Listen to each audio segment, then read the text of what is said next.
예, 지난 화목한 런치 스탁 시간에는 이 김병현 연구원님과 9월 투자 전략에 대해서 나눠봤습니다. 자, 9월 시장은 전체적으로 박스권, 하지만 점증적으로 조금씩 위험 자산 선호 현상이 좀 점증되게 좀 힘이 좀 붙을 가능성이 있기 때문에 기대를 해도 된다. 너무 쫄지 말자. 전반적으로 3분기 실적에 대한 톤다운은 좀 있지만 전체적으로 반도체에 대한 여러 가지 업황에 대한 턴어라운드도 있고 금리 뭐 약간 피크아웃 논리도 좀 있는 부분도 좀 있어서 여러 가지 내용들을 살펴봤습니다. 섹터들도 점검해봤죠? 반드시 다시 보기 꼭 기억하시고요. 자, 놓친 게 하나 있습니다. 왜냐하면 주식시장에 미치는 많은 영향들 중에 뭐 금리적인 얘기도 있고 뭐 실적적인 부분도 있지만 환율 상당히 민감합니다. 최근에 중국 부동산 유동성 위기 나오면서 뭐죠? 환율이 뭐죠? 중국? 위안화? 위안화. 위안화. 네. 이 단순한 것도 까먹습니다. 위안화의 환율. 그다음에 일본 시장은 상반기 매우 좋았던 흐름들이 또 엔저에 대한 상황도 좀 우리가 또 점검을 해봤었지 않습니까? 우리 또 원달러 환율도 매우 중요하고 글로벌 시장의 또 달러 인덱스 값도 어떻게 움직이는지 항상 아침에 일어나서 확인하는 요소이죠.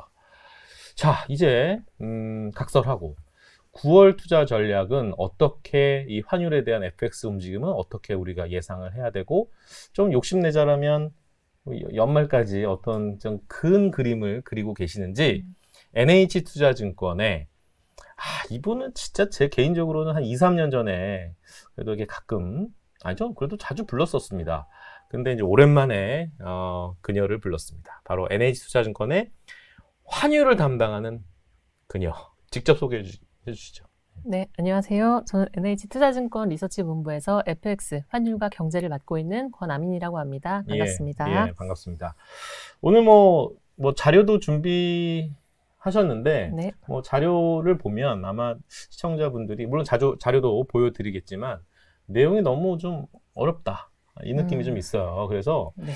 조금 고객 친화적인 워딩과 네. 뭐 자료도 좀 뭐 중요한 자료는 아예 말씀을 주세요. 이 자료 좀 보여주세요. 이런 식으로 하면 자료 보여주면서 말씀을 드리겠습니다. 네. 자, 먼저 제가 HTS 상에 있는 환율 움직임을 먼저 보여드리겠습니다. 한번 보여주시죠. 이게 이제 우리 원달러 환율에 대한 움직임이죠. 1340원까지 갔다가 좀 이제 내리막길 가다가 또 다시 올라가는 어떻게 방향을 우리가 예상을 해야 될지 우리 권아민 연구원이 또 여쭤보고요. 중국 위안화 뭐 이게 어떤 의미가 있는지 주식시장에 미치는 영향이 한번 또 여쭤볼 거고 일본 쪽도 이렇습니다. 여전히 좀 추세는 쭉 우상향하는 그런 흐름을 나타내고 있는데 화면 바꿔주시죠. 우리 이 자료의 서머리를 보면 네. 맨 처음 한번 보여주시게 이게 너무 자료가 내용이 너무 조그마죠. 이 내용이 있는데 1번은 중국 부동산, 네. 2번은 선진국 환율 이 내용이거든요. 요거를 권아민 연구원 얼굴 좀 비춰주시고 그냥 한 1분 동안 그냥 딱 두 글식으로 어떻게 9월 전략을 잡으신 건지. 네, 일단 가장 최근에 이슈가 됐던 게 이제 중국 크레딧 리스크 부동산 시장 쪽이었죠. 그거와 맞물린 위안화, 그리고 위안화 이제 점검하면서 원달러 환율 역시도 이제 같이 봤습니다. 이머징 통화 얘기를 좀 드리고요. 두 번째로는 결국 이 흐름을 결정할 때 있어서 지금 미국 말고는 사실 좀 다른 환율이 잘 안 보입니다. 그래서 결국 그 흐름이 결국 경기나 뭐 금리를 말씀을 드릴 텐데 네. 이번 자료에서는 중국이 부동산이 이슈였지 않습니까? 그렇죠. 선진국에서도 어쩌면 우리가 지금 길게 보면 부동산을 키울 수 있다. 약간의 아이디어 차원에서 선진국 환율 역시도 지금 미국 주택 시장이랑 비교해서 이것저것 말씀을 드릴 수 있을 것 같아서 같이 한번 구성을 해봤습니다. 자, 제가 이제 환율을 좀 오늘 다루는 이유가 뭐냐면 주식 말고 종목 말고 오늘 환율을 다루는 이유가 워낙 주식시장에 미치는 영향이 크기 때문에 그런데요. 근데 이제 국내 주식 하시는 분들도 많지만 최근에 글로벌 투자를 같이 병행하시는 분들이 많기 때문에 환전에 대한 궁금증이 좀 있으신 부분이 좀 있습니다. 언제 환율을 해야 되는 건가 맞는 건지. 네. 그래서 일단 미국 쪽부터 얘기를 나눠볼까요? 네. 환전. 그러니까 뭐 국내랑 이제 미국이랑 왔다 갔다 하시는 분들 같은 경우에는 아마 환차익에 대한 부분도 좀 아무래도 그렇죠. 신경을 쓰시는 부분이 있기 때문에 우리 지금 현재 한 1,300원 초반대에 지금 머물러 있는 환율인데 네. 어느 방향으로 갈까요? 좀 짧게 보면 조금 더 내려갈 수 있다라고 진짜요? 생각이 들어요. 이제 우리가 이제 경상수급단에서 이제 좀 좋아지는 내용은 있습니다. 무역수지 3개월 연속 흑자가 나왔고요. 예. 그래서 물론 대외발 불확실성 여전하지만 연고점 부근에서 단국 개입이 강하게 확인이 됐고 이제 방향은 조금 아래쪽으로 볼 수 있다. 그러니까 저희는 4분기 평균으로 1,290원, 1,300원 요 정도로 좀 보고 있습니다. 더 내려는 간다. 이렇게 일단 보는데요. 물론 이게 내년까지의 중장기 방향성은 아닙니다. 저희는 여전히 중장기 달러 강세 압력을 보고 있기 때문에요. 그래서 오히려 환전 시점은 조금 기다려보셨다가 더 싼 레벨에 우리가 달러를 살 수 있는 기회는 있다. 지금 1,330원에서 사기엔 좀 비싼 레벨 같다라는 생각을 하고 있어요. 그러니까 1,300원 초반대나 아니면 네. 이자를 좀 보는 한 1,200원 후반대에서는 어느 정도 그러니까 차트를 보면 그때가 좀 바닥이다. 그렇죠. 네? 근데 그런데 다시 올라간다. 그렇죠. 뭐 연말 연초 혹은 내년 되면은 재차 1,300원대 환율에 너무 익숙해질 것 같다라는 생각을 좀 하고 있습니다. 그러면 원화 약세가 다시 내년에 펼쳐질 것이다. 네. 이거는 주식시장에 조금 무거운 얘기긴 할 수 있겠네요. 그러면 달러 입장에서는 오히려 다시 강세를 갈 건데 맞아요. 그러면 쉽게 얘기해서 환전은 그러면 우리가 미국 주식 투자를 하시는 분들 입장에서는 어떤 전략을 짜는 게 유리할까요? 그러니까 일단 지금 달러를 만약에 보유하고 계시다 하면 사실 바꾸실 이유는 제가 볼 땐 없어 보인다. 없다. 우리 이제 뭐 한국인들은 늘 뭐 달러나 엔화는 좀 가지고 있는 게 맞을 것 같다라는 생각을 하고 있고요. 예. 근데 이제 아직 안 계신 분들, 안 가지고 계신 분들은 네. 제 생각에는 1,200원대 후반, 뭐 1,300원대 초반이면 충분히 분할 매수를 하시는 게 어떨까 싶습니다. 이제 제가 뒤에서도 말씀드리겠지만 하락폭을 유의미하게 보기가 어려워졌어요. 우리 올해 연저점이 1,220원인데요. 네. 당시에 뭐 미국 그 금리 인상 그만할 거야라는 기대, 혹은 중국 리오프닝 기대, 연초에 있었던 이슈들이었고요. 네. 그것들이 원달러 환율을 200원 끌어내립니다. 1,400원에서 1,200원이 됐는데 그런 굵직한 이슈가 없다라고 하면 사실 우리나라 무역수지 조금 좋아지는 걸로 100원, 200원 움직이기는 힘들고요. 그러니까 저희는 좀 제한적인 하락을 보기 때문에 조금은 계속 낮아질 때마다 조금 사시는 게 어떨까라는 생각을 합니다. 무역수지 영향이 크지는 않을 것이다. 그렇죠. 만약에 지금 현재 그 반도체가 조금 개선되는 가능성이 좀 높잖아요. 네. 근데 우리 수출 데이터 값에서 반도체가 미치는 영향은 매우 크지 않습니까? 그렇죠. 근데 예상보다 서프라이즈한 결과가 나타낸 주어도 그렇죠. 그게 결국은 코스피와 원달러 환율을 좀 결정하는 변수긴 할 텐데 네. 제가 생각할 때 환율은 일단 수급, 달러 유동성이고요. 무역수지 지금 나오는 거에 적자 절반이 중국입니다. 아직까지는 연초 이후에 기록한 거에 절반이 중국에서 나오기 때문에 물론 가격 데이터나 이런 것들 올라올 때 모멘텀을 받겠지만 사실 좀 유의미하게 데이터 헤드라인 기준이 올려오려면 시간이 조금 더 필요해 보이고요. 더딜 수 있다.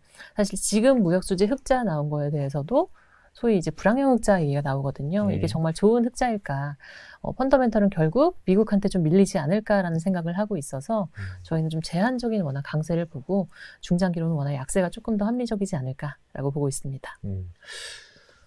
그러니까 미국 주식을 들고 계신 분들은 여전히 주식 편하게 보유하시면 되고, 우리 이번에 9월 그 해외 주식 월간 자료도 보셨겠지만, 역시 미국 중심으로 약간 전략은 계속 유효하게 가져가는 게 유리하다라고 얘기했고, 만약에 이제 달러를 보유하신 분들도 굳이 급하게, 물론 뭐 짧게 보면 한 뭐 1,300원, 우리 원화로 따지면 그 정도까지 내려올 수 있겠지만, 다시 또 내년 그림까지 보면 뭐 그런 상황. 조금 주식시장 입장에서는 좀 불편할 수 있지만, 글로벌 투자하시는 미국 중심의 투자를 하시는 분들 같은 경우에는 굳이 매도의 실익은 없다. 이렇게 좀 정리를 해도 될 것 같아요. 그런데 다시 이제 우리 위안화 좀 얘기를 잠깐 나눠봐야 될 것 같은데, 네. 지금 이제 어찌 보면 미국에서 이제 재무부에서 채권을 막 발행을 하잖아요. 네. 발행을 하는데 이게 이제 채권을 이제 발행을 하는 거니까 이제 공급자가 이제 미국 쪽 아니겠습니까? 이거 예전 같은 경우 막 사줬잖아. 뭐 중국도 그쵸. 사주고, 일본도 사주고, 다 사줬는데, 네. 중국, 요놈 봐라. 이제 안 사줘. 그렇죠. 미국 채권을 중국이 안 사주다 보니까 이게 또 환율에 미치는 영향까지 있다고 하는 얘기를 들었거든요. 네. 또 레포트에도 그게 약간 코멘트가 있는 것 같은데 네. 그 내용이 어려워서 뭐 자료 있으시면 보여주셔도 되고. 바로 슬라이드 보여드릴게요. 예. 그래서 최근에 이제 이슈가 됐던 거죠. 위안화 약세를 방어하려고 중국이 혹은 미국을 견제하려고 미국채를 갖다 판다더라. 근데 이건 이제 견제, 음모론 차원이 아니라 사실은 두 번째 그림을 보시면 이미 팔고 있었습니다. 최근의 이슈는 아니고요. 20개월 연속 전년 대비 지금 마이너스 증가율을 가져가고 있는 거죠. 그러니까 이게 사실 중국이 이번에 미국한테 화나서 안 사는 거냐라고 하기에는 제가 볼 땐 좀 못 산 겁니다. 살 돈이 없는 거죠. 2007년 중국이 10% 넘게 성장할 때, 그럴 때 보시면 중국의 GDP 대비 경상수지 비율이 10%가 넘어갑니다. 최근 기준으로 지금 1.1%로 내려왔습니다. 그러니까 달러를 그만큼 못 버는 상황이고, 예전엔 그만큼 벌어둔 달러로 외환보유액을 축적하고 미국채를 사고 했던 그림이 2000년대 중반이죠. 두 번째 그림 보시는 것처럼. 근데 지금 그러한 그림이 좀 많이 끝났다라고 생각이 들어요. 첫 번째 그림 보시는 것처럼 일단 외국인 자체가 미국채를 좀 덜 삽니다. 일본도 마찬가지죠. 1등 보유국이 일본이고요. 2등 보유국이 지금 중국인데 그들이 이렇게 미국채를 줄여나간다? 그러면 사실 수급상으로만 보면 미국채에 대한 수요가 떨어지는 요인이죠. 그러면 가격 데이터는 사실 부진할 수밖에 없고 즉 금리가 빨리 많이 내려오긴 어렵다라는 결론에 도달을 합니다. 달러의 강세가 좀 지지될 수 있는 환경이다라고 보는 거죠. 제가 차트를 좀 보여드릴게요. 이게 나스닥의 월봉 차트예요. 코로나 때 많이 힘들었다가 다시 상당히 유동성의 힘으로 주가가 상당히 많이 올랐다가 다시 또 내려가다가 다시 또 회복하는 그런 국면 아니겠습니까? 제가 항생지수, 중국 상해 말고 항생지수 이렇게 월봉을 보여드리면 중국 쪽이나 항공항생은 이렇게 생각보다 많이 터지지 않았어요. 코로나 때 많이 회복을 했고, 근데 오히려 다른 나라 회복할 때 이 아이들은 그렇게 재미가 없고 최근에도 주가가 영 재미가 없는 모습들인데 이게 중국 위안화와 연관이 있는 모습들이죠. 그쵸. 지금 이제 일봉의 모습 보여드리면 이런 모습들이거든요. 최근에 3월부터 보면은 이런 모습이에요. 이건 역시 중국의 어떤 기업, 부동산 기업 관련된 약간 미국과는 좀 사뭇 결이 다르네요. 그쪽은 그쵸. 약간 가계 쪽 이런 쪽에 포커싱이 맞춰져 있으면 중국은 철저하게 완전 기업 쪽의 어떤 리스크 문제 이런 거로 봐야 되겠네요. 그러면 이 위안화의 흐름은 어떻게 예상하십니까? 일단 그 차트를 저도 바로 보여드릴게요. 이제 6페이지 봐주시면 되는데, 아까 좀 구조적으로 달라진 그림이 이제 달러를 많이 못 번다라는 말씀을 드렸어요. 그래서 지금 보시면 상품 수지가 이렇게 있지만 경상수지 비율이 레벨이 아예 줄어든 걸 보실 수가 있어요. 그럼 이제 결국 중국은 다른 얘기인데, 이제 미국을 견제하기 위해서 무엇을 할 수 있는가? 두 번째 그림 정도로만 봅니다. 미국채를 갖다 팔 수가 없고요. 사실 그럴 만한 여력도 안 돼요. 그 대신에 외환보유고 안에서 달러 다변화 노력이죠. 금을 조금 많이 사놨습니다. 이게 이제 전쟁 이후에 조금 유의미하게 바뀐 그림, 이렇게 보고 있어요. 그럼 사실 위안화 방향성을 말씀을 주셨는데 일단 짧게 보면 방어는 합니다. 그대로 위안화 약세를 더 큰 폭으로 용인하긴 어려운 경기 환경이다라고 보는 거죠. 그래서 위안화가 일단 왜 이렇게 약세였냐. 아까 보셨던 것처럼 사실 달러 위안 계속 상승하죠. 그 그림은 사실 첫 번째 그림입니다. 심플해요. 미국은 긴축, 중국은 완화 하니까 금리차가 이렇게 벌어지고요. 그대로 위안화가 따라갑니다. 그러니까 중미금리차 확대에 따른 위안화 약세를 말씀을 드리고 그 정도와 폭도 사실 작년 10월 국면이거든요. 거의. 우리나라 1,440원 갔을 때 달러 위안 환율 그대로 갔어요. 그러니까 다른 나라보다 지금 위안화랑 엔화의 약세폭이 크다. 즉 두 국가는 공통점이 뭐냐면 완화를 하고 있죠. 완화. 그래서 긴축과 달리 지금 미국은 긴축이니까 그쪽과 달리 이들 통하는 약세다라고 보시면 됩니다. 그래서 짧게는 방어하는 카드가 여러 개는 있다. 막을 걸로 보고 있습니다. 우리나라가 당국이 구두 개입하듯이요. 중국 역시도 당국의 개입 나오고 있고요. 그중에 하나가 데일리로 발표해주는 고시환율 낮춰서 고시하는 것들. 두 번째로는 국영은행 통해서 달러 팔게 하는 것들.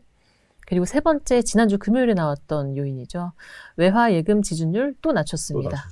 작년 9월에 또 했었죠. 그래서 이런 것들로 시중에 달러 풀겠다라는 얘기예요. 그래서 이런 그림으로 저희가 달러 위안이 계속해서 위쪽으로만 가진 않는. 질문. 저 화면 바꿔서 질문. 주린이가 손 들고 질문합니다. 어떤 본국의 통화가 약세다라고 하는 얘기는 그러니까 우리랑 똑같은 개념인 거죠. 지준율이랑 그쵸. 원화랑. 네. 약세다. 그러면 이게 주식시장에 미치는 거는 안 좋은 건가요? 일단은 자금 이탈 우려가 조금 있고요. 자금 나라마다 다르죠. 우리나라도 사실 내외금리차 역전에 따른 자금 이탈을 염려하시는데 일단 그게 있고, 우리나라랑 좀 다른 건요. 우리는 뭐 금리를 올리지 않았습니까? 네. 근데 중국은 그냥 계속 대놓고 인하를 했단 말이죠. 그러니까 금리 차에 따라서 계속 위안화 약세 압력을 받고 있다라고 생각을 해요. 근데 금리를 왜 인하했냐를 보시게 되면 경기가 안 좋아서 부동산 침체, 내수 부진 장기화. 여기서 어떻게 금리를 올리냐라는 거죠. 그러니까 환율은 결국 경기와 금리의 영향을 받습니다. 네. 두 개 모두 위안화 약세를 지지한다라고 보고 있습니다. 약세니까 환율이 올라가요. 올라가니까 예를 들어서 한국도 마찬가지고, 그러니까 중국도 마찬가지고 환율이 올라가니까 우리가 이제 빚을 좀 지잖아요. 나라가. 빚을 지니까 갚아야 될 건데, 그렇죠. 본국의 통화로 갚아야 되니까 그만큼 이 채무를 갚는 거에 대한 부담감이 더 커지는 거지. 네, 외채가 문제인데요. 이제 단기 외채 1년 미만이 문제인 거죠. 지금 중국 같은 경우는 총 외채 대비 단기 외채 비중이 50% 가까이 되고요. 그럼 위안화가 약세일수록 달러 표시니까 외채 상환에 대한 부담이 커집니다. 근데 우리나라 같은 경우는 총 외채 대비 단기 외채 비중이 25% 정도 굉장히 안정적이에요. 그래서 이것도 사실은 리스크, 외채 상환에 대한 부담 이런 것만 따지면 중국이 훨씬 더 크다라고 보실 수가 있어요. 다시 준희 씨 질문. 근데 그 NH 월간 전략 보면 이런 내용이 있었어요. 뭐냐면 중국을 어떻게 보느냐. 그 중국을 가만히 보니까 한국이랑 비교할 때 네. 외화 보유고 측면에서는 네. 오히려 한국보다 중국이 더 많이 보유하고 있다더라. 그래서 너무 극도의 경계감은 멀리해도 괜찮다. 물론 이게 약간 스무스하게 구조적인 경기 하강은 있을 수 있겠으나 네. 약간 뭐 이렇게 도미노식 막 부도나 이런 상황은 아닐 것이다. 그 그쵸. 배경에는 외화고를 갖고 있는 비축량 이걸 네. 얘기하더라고요. 맞습니다. 바로 차트를 보여드릴 텐데요. 예. 이게 이제 결국은 나라가 디폴트 날 거냐라는 이슈예요. 네. 우리나라도 뭐 마찬가지였지만 첫 번째 그림을 보시면 외환보유고는 어쨌든 3.2조 달러에서 꾸준히 정체입니다. 요게 이제 금액이 3.2조 달러, 3조 2천억 정도 되는데 요거가 사실은 좀 메인 그 외화 보유고가 되는 거죠. 예. 이걸로 사실 정말 빚이 없으면 곳간의 개념입니다. 우리 경상수지가 약간 플로우의 개념이라면 외환보유액은 안정적으로 꾸준히 가지고 있어야 되는 그 곳간이에요. 없으면 큰일 나는. 예. 그래서 첫 번째 그림을 보시면 이게 부족하다라고 보기는 어렵죠. 더 이상 경상수지가 안 들어오니까 막 쌓기는 어려워도 우리 이 정도면 돼 하고 3.2조 달러 지키고 있습니다.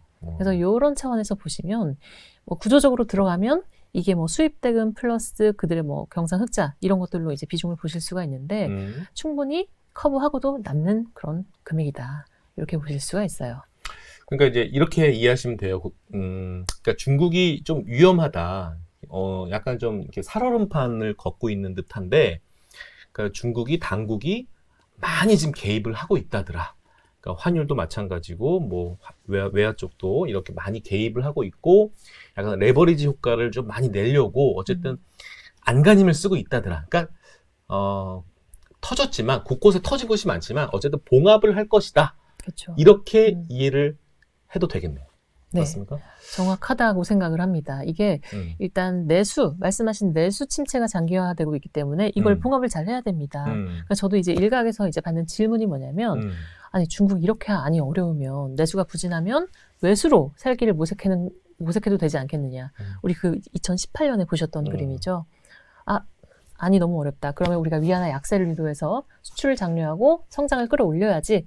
이런 그림으로 사실 중국이 가기에는 조금 힘들 것 같아요. 지금 중국의 7월 CPI, 7월 소비자 물가 상승률이 마이너스 0.3이 나왔습니다. 그냥 디플레예요. 그러니까 이런 상황에서 위안화가 더 약세다. 그대로 실질 구매력 감소, 수입 물가 상승. 이에 따른 아까 말씀드렸던 외채 상환 부담, 뭐 국가 차원에서 기업 차원에서 가계 차원에서 다 어려워지는 요인입니다. 우리나라도 환율이 좀 높아질 때마다 고환율 고금리 늘 뉴스에서 얘기잖아요. 그래서 아마도 추가적으로 더 위안화 약세를 용인하기 어렵기 때문에 어떻게든 환율 플러스 부동산 여러 가지 정책으로 잘 봉합을 할 것이다 라는 생각을 좀 하고 있습니다. 그러니까 이제 참 이게 어려운 게 매크로가 참 경제가 어렵습니다. 이코노미스트도 머리가 아플 것 같긴 한데 지금 이제 중국 사람들은 국민들은 이런 작금의 사실에 대해서 알고 있어요. 알고 있다 보니까 그렇죠. 저금을 좀 많이 해요. 요즘 중국 사람들이 저축이 좀 늘어나고 있고 근데 이게 지갑을 열어줘야 되는데 잘 안 열어. 그렇죠. 이게 그 부동산 위기라고 하는 것이 본인에게도 밀접한 영향이 있다 보니까 이게 뭐 돈은 들어오긴 하지만 이걸 계속 소비로 연결될 수 있지 않고 지금 미국도 마찬가지거든요. 지금 미국에서 금리 피크아웃 논리가 나온 게 뭐냐면 최근에 나온 고용 지표가 안 나오기 시작하고 일단은 뭐 썼던 돈들이 이제 말라가기 시작합니다. 미국도. 그러다 보니까 야 이거 너무 긴축하기에는 내가 이거 너무 센데? 라고 하는 그런 고민도 아마 연준에서도 하지 않을까라는 생각이 들어서 이게 국가별로 따로 또 접근을 하셔야 될 것 같아요. 중국은 중국대로. 완전 정책이 달라요. 미국은 미국대로. 이렇게 약간 커플링이 아닙니다. 이건 디커플링적으로 이렇게 다 다르게 좀 전략을 짜셔야 되는 부분이니까 종목 선택을 하시거나 국가 선택을 하실 때 좀 다른 시각으로 디테일하게 하셔야 된다라는 생각이 듭니다. 근데 결론을 내자면 한 달은 좀 지켜보자에 놀린 것 같아요. 우리 NHG 전략은 중국 쪽은 좀 한 달 뒤에 매수 매도에 대해서 선택을 그때 해도 늦지 않으니까 지금 그렇죠. 당장 섭부르게 하지 말자 이 결론인 것 같거든요. 맞습니다. 너무 금리 변동성 그리고 환율 변동성 이런 것들이 좀 8월에 집중이 됐었기 때문에 네. 일단 9월 한 달만 보면 여러 가지 개입들이 나오고 있고 조치들이 나오고 있기 때문에 추가적으로 악화된다라고 보기는 어렵고요.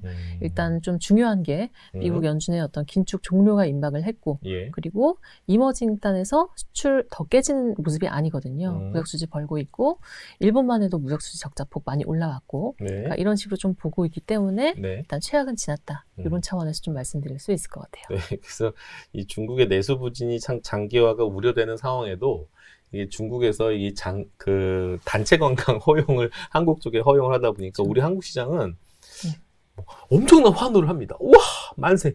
뭐 일부 코스메틱 이 화장품 종목들이라든지 아니면은 뭐 카지노 일부 이쪽 종목이라든지 아니면 면세 쪽 주가가 그 무거웠던 애들이 최근에 좀 가벼워진 느낌이 고맙긴 한데 이게 계속적으로 중국 애들이 정말 예전에 그 명동에서 보면 이렇게 막 이렇게 단체로 막 이렇게 무슨 뭐 기차놀이 하듯이 그렇게 아직 그런 상황은 아직은 아니니까 어쨌든 뭐 좀 고민이 많아지는 구간입니다. 자, 일본 잠깐 얘기를 할게요. 최근에 일본 주식도 많이들 들어오시고 거래량이 많이 늘었어요. 그런데 또 쉽지 않다라고 얘기를 좀 하시는 분도 있습니다. 고평가 논리도 좀 있긴 한데 환율을 잠깐 아까 보셨죠? 이거 한번 보여주실래요? 지금 여름 휴가 많이들 일본으로 간 거 우리 확인했잖아요. 이 환율 보고 들어가신 겁니다. 제주도 갈 바에 일본 가겠다. 그렇죠. 일본은 좀 전략이 좀 이번에 보고서에는 일본 내용이 좀 약간 좀 없어서 좀 구두로밖에 여쭤볼 수밖에 없을 것 같습니다. 일본 어떻게 보십니까? 네, 저는 원엔 환율 상승을 보고 있고요. 저는 사실 이 논리를 계속해서 가져왔습니다. 우리 작년 12월부터 사실 이 BOJ 일본은행이 이제 긴축 시그널을 냈고 YCC 밴드를 좀 올렸었죠. 그때부터 저는 사실 달러 엔 하락, 엔화 강세를 말씀을 드렸는데 미국 올해 이제 연초 이후에 쭉 흐름을 보시면 미국이 끝날 거야 하는데 안 끝나는 그림이고요. BOJ 일본은행이 이제 좀 해야지 긴축을 해야지 하는데 조금 더 신중하게 지연되는 그림이라서 여전히 BOJ 단에서 보시면 달러에는 환율이 이제 약한데 엔화는 약세인데 저희는 아직까지 조금 반영이 덜 된 것 같다. 달러엔 환율에 조금 더 반영되어야 될 게 있다라는 생각을 하고요. 그럼 그게 뭐냐? 첫 번째로는 일단 그 엔화 약세를 만든 요인이 바뀌었습니다. 물가 차이. 미국과의 물가 차이와 금리 차이가 결국은 엔화 약세를 만든 건데 그게 거의 다 좁혀졌거든요. 그래서 이게 이번 달 자료에는 없고 저번 달 자료에는 있는데 미국은 높은 데서 피크아웃 그리고 일본은 낮은 데서 높은 데로 올라가니까 이 갭이 줄어요. 근데 아직까지 달러엔 환율은 작년 10월 약세 국면이란 말이죠. 두 번째로는 일본의 무역 수지 개선입니다. 작년에 사실 자원 수입국들이 모두 다 힘들었지만 수입 물가가 전년 대비 50% 나왔던 데가 또 일본이에요. 제일 힘들었었죠. 그만큼 그 엔화 가치도 반토막이 났는데 이런 흐름도 다 적자폭을 줄였거든요. 그래서 아직까지 BOJ 단의 이슈가 조금 더 메인이다 보니까 워낙 이제 BOJ만 보기보단 페드랑 BOJ의 간극을 보셔야 되는 건데 이게 이제 메인이라서 그렇지 사실 경기나 수급 쪽으로 조금 더 시선이 쏠리면 저는 달러엔 기준으로는 유의미한 하락을 좀 기대해 볼 수 있다. 이렇게 생각을 하고 있습니다. 네. 우리가 이제 금리가 어쨌든 변곡점이 점점 다가오고 있는 건 맞잖아요. 그렇죠. 그렇죠. 뭐 한국은 뭐 어떻게 할지 모르겠지만 일단 미국 쪽에서 보면 올해 한 3번 정도 FOMC가 남아 있고 거기서 한 번? 2번은 생각 안 해봤는데 지금 상황으로는 한 번 정도 예상이 되는데 이 차트 한번 보실래요? 이게 이제 그 TLT라고 하는 거예요. TLT가 이제 20년 장기 채권에 대한 ETF를 이해하시면 될 것 같은데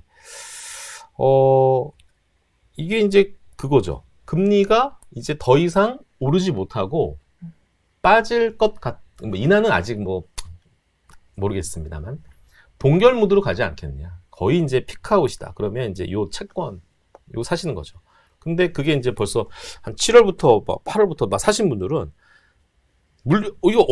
이게 제법 한 20% 하락이에요. 그러니까 이제 요 정도 이제 가격이 있거든요. 그러면 이제 채권이라고 하는 거는 금리랑 가격이랑 반대로 움직이니까 금리가 동결이나 또 인하 무드로 가면 이 차트가 어떻게 되겠어요? 이렇게 올라가는 흐름이 나오겠죠. 근데 이 상품이 일본에도 상장되어 있는 거예요. 얘네들은 어떤 전략입니까? 바로 엔화의 흐름에 따라서 환차익까지 노릴 수 있더라. 뭐 이런 전략을 하는. 그러니까 똑같은 구성 상품인데, 이제 그러니까 미국의 상품이 일본 증시에도 상장이 돼 있다 보니까 이렇게 각 개별 국가들의 환율 움직임을 보고 같은 상품이면 전화라서 해야지 라는 생각을 또 하게 되더라고요. 그래서 엔화의 흐름이 거의 우리 한 20년 이게 쭉 밴드를 보면 최저죠. 그렇죠. 네. 거의 지금 최저라고 보기 때문에 계속 이렇게 흐름이 가겠어? 라는 생각을 하시는 그쵸. 투자자들도 좀 있는 것 같아요. 그거는 한번 좀 고민을 해볼 가치가 있는 것 같습니다. 환율이 이게 단순하게 하나의 그 독립된 변수이면 참 오히려 얘기하기 쉬울 것 같아요. 왜냐하면 정답을 딱딱딱 내려서 이렇게 하세요, 이렇게 하세요라고 할 것 같은데 권한민 연구가 아까 소개를 어떻게 했냐면 FX 그리고 경제를 담당하고 있는 권한민입니다라고 소개를 했습니다. 이 FX에 미치는 여러 가지 경제적 요소들이 엄청 복잡합니다. 그래서 아마 고민이 많으실 것 같은데 어쨌든 서두에 그 결론을 내주신 게 좀 마음에 계속 걸립니다. 방송하는 내내. 내년에는 조금 그럴 수 있다. 그렇죠. 그러면 국내 투자자 입장에서는 이거 재미가 없네 라고 생각을 할 수 있을 것 같다는 느낌인데 이게 어느 정도 밴드까지 보시는 거예요? 뭐 저희도 공식적으로 뭐 연간 전망까지는 아직 안 냈지만 네네. 사실 1,300원대 중반까지의 평균을 생각은 하고 있습니다. 이게 생각해보면 높은 레벨은 아니거든요. 우리 뭐 연간으로 200원씩 움직이는 통하고 상하단만 보면 250원씩도 움직입니다. 근데 일단 제일 고민되는 게 중국이죠. 그러니까 내년에 중국이 얼마나 올라올 수 있을지. 그러니까 일단 금융시장에선 위안화 연동이 되고요. 네. 2차적으로 실물 경기단에선 중국 향 수출입니다. 무역 수지 아직까지는 중국이 좀 메인이라서 이런 흐름들을 볼 때 우리가 얼마나 좀 빨리 올라올까라는 생각을 합니다. 그래서 유의미하게 워낙 강세폭을 좀 세게 보기는 어렵다. 연저점이 1220원, 뭐 코로나 직후에 제일 좋았던 국면에서는 1080원도 갔는데 그런 흐름은 조금 기대하기 어렵다라고 생각이 듭니다. 제가 하반기 전망이나 연간 전망에서 좀 긴 전망에서 강조드리는 건 또 우리나라의 내국인의 해외 투자 확대입니다. 밴드 자체를 조금 이렇게 우상향 시켜버릴 수 있는 요인들이라서 지금 우리나라 뭐 현대차도 그렇고 LG엔솔도 그렇고 개별 기업들의 미국 투자 움직임이 굉장히 활발한데 이거 그냥 현물한 시장에서 다 달러 필요하다라는 얘기예요. 그러니까 많이 내려가면 사고 싶은 수요가 있는 거죠. 그러니까 환율 밴드 자체를 좀 올리는 저만 해도 지금 1250원이면 살 것 같거든요. 그러니까 그런 개인들, 뭐 연기금, 보험사, 기업들의 수요가 있기 때문에 그만큼 지금 내국인의 해외 투자가 방향성이잖아요. 그래서 이런 흐름들로 저는 조금 환율을 장기 평균 이런 식으로 보는 게 아니라 우상향의 좀 밴드로 좀 보고는 있습니다. 예. 알겠습니다. 그러면 이제 또 욕심내시는 분들 또 질문합니다. 그러면 이제 내년은 언제쯤 이거를 환전을 하면 될까요? 라는 또 어떻게 보면 질문이 또 들어올 수 있거든요. 내년 대선이 있어요, 미국에. 그렇죠. 미국 대선이 있어서 아마 요쪽도 요 변수도 환율에 좀 영향이 좀 있을 수 있는데 네. 한 내년 한 하반기 정도? 그러니까 제일 중요한 건 연준의 이제 혹은 동결 인하 사이클일 것 같은데 네. 저희도 일단 내부적으로는 좀 그렇게 생각은 하고 있습니다. 그러니까 현재 고금리 고물가 환경이 조금 유의미하게 좀 이렇게 언제 좀 많이 내려올 수 있을까라고 생각을 했을 때 일단 단기적으로는 지금 지표 좋으니까요. 그래서 그런 흐름들이 좀 있고 또 하나가 에너지 쪽인데요. 사실 우리 이제 지금은 괜찮아요. 근데 뭐 12월, 1월 이럴 때 겨울 되면 에너지에 대한 부담이 사실은 자원 수입국들이 더 큽니다. 유럽, 일본, 우리나라 같은 나라들이에요. 그러니까 이들은 에너지 수입을 더 해와야 되기 때문에 예. 물론 그때 유가 레벨이 중요하겠죠. 다만 에너지 가격에 대한 변동성이 좀 큽니다.